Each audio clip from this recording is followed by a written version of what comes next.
Hey, yeah. Hey, oh, geez.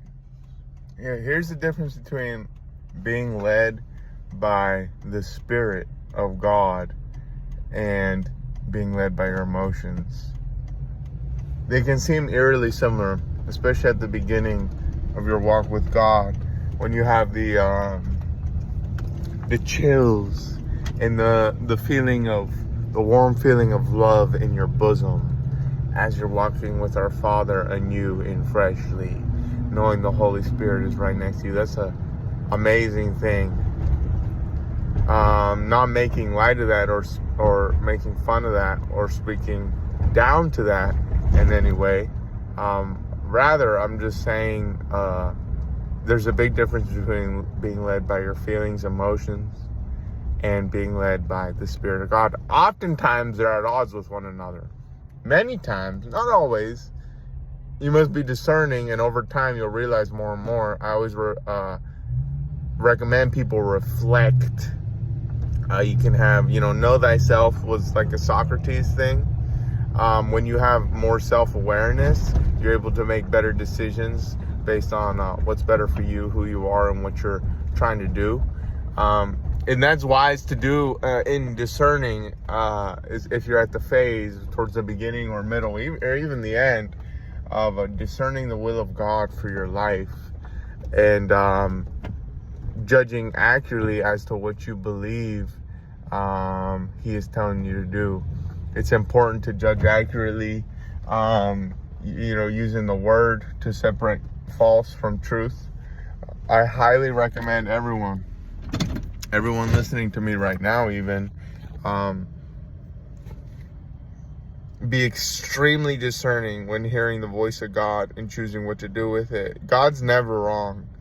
That's the beautiful part about it. He is never wrong. He can never be wrong. He only speaks truth. So if you hear anything that is in odds with truth or even unclear, it might not be from God. It might just be your feelings, your emotions, your soul. So oftentimes your feelings and emotions can come from your flesh. Sometimes they can come from your soul.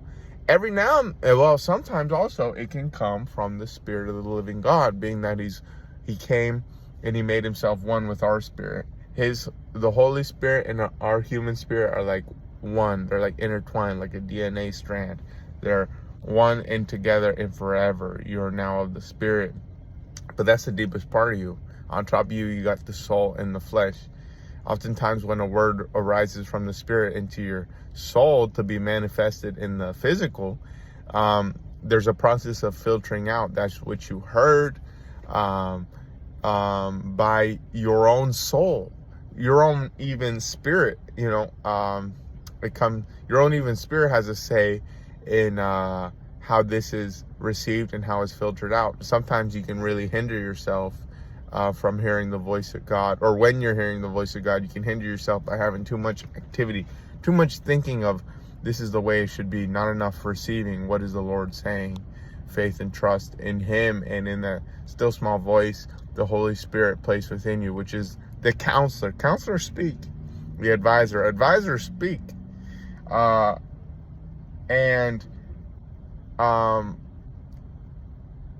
Better is a man who has control of his own spirit than a man who can conquer a whole town or a city. That's a straight up verse. And I can see why, because you can do so much more if you just have self-control, control over your emotions, control over your integrity, control over your characteristics and the moves and the things that you do. So I pray right now, God, that the listener, the reader, the listener, the person on the other end of this, the audience, the audience base will be influenced by the Holy Spirit and not their own spirit, that they may walk in obedience to what they're hearing, seeing, and knowing in the Spirit that God is telling them to do, as opposed to their emotions, their feelings, which will probably and may lead them astray. Don't make decisions out of your feelings and emotions.